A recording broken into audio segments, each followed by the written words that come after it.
Thank you very much, Mr. Chair. And it seems like every time we discuss the Biden-Harris administration's actions on the world stage, we hear the same thing.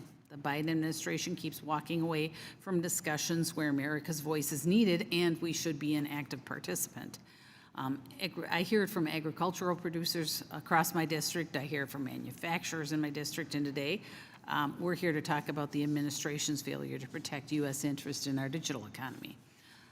Foreign governments seem to recognize that our current administration will do little to respond to measures that explicitly or implicitly discriminate against American companies.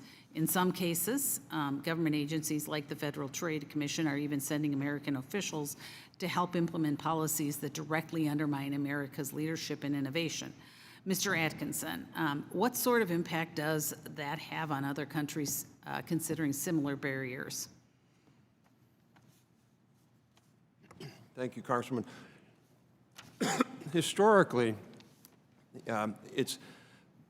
if it wasn't for U.S. leadership, the world economy would be vastly more protectionist, be vastly more distorted, because it's been U.S. leadership that's been, if not explicitly, then implicitly holding up countries to a higher standard. They know that if they do this, they're sinning. And nobody really wants to sin. At least you don't want to admit you're sinning. And so the fact that the U.S. has led in all sorts of areas, we led in telecom deregulation globally, we led in IP, we led in digital, that did lead a lot of countries both to resist doing bad things, but also to say, wait a minute, if the U.S. is doing this and they're the leaders, maybe we should be doing that as well.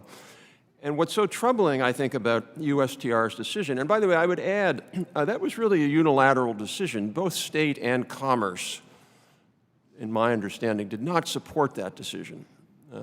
Both the State Department and the Commerce Department were surprised by that decision and did not agree with that decision. So it's not as if the entire administration has backed away, although that is de facto the case. So by us not pushing forward and insisting that these countries abide by these new rules around digital, we're basically sending a message that gives them carte blanche ability to go ahead and do whatever they want, because they know that we're not standing up for that anymore.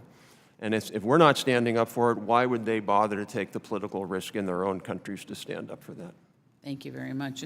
Mr. Raziz, why is it important that the U.S. not only defend policy provisions that are beneficial to our digital companies, but how can we do a better job in shaping the vision? Congresswoman, thank you for the question. I think we could start by continuing to export gold standard rules like those we find in the USMCA and the U.S.-Japan Digital Trade Agreement. But there's even maybe a more basic step that can start, which is using the National Trade Estimate, for example, in order to catalog data localization requirements and other digital trade barriers that U.S. exporters face. Now, historically, the NTE has been a really valuable tool for not just U.S. businesses and policymakers for understanding the data localization requirements and other barriers that foreign countries have enacted, but also for sending a signal to our partners that these sorts of practices are unacceptable.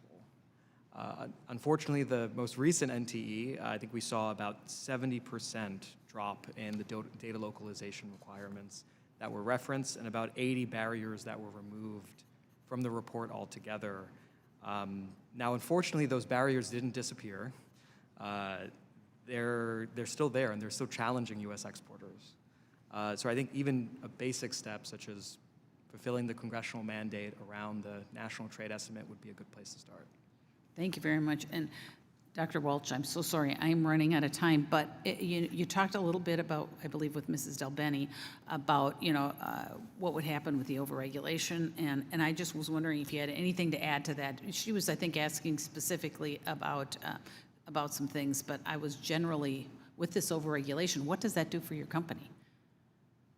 Thank you so much for the question. So we are a team of 6. I don't have an in-house lawyer, and every time I talk to my external legal representation, I am watching the clock.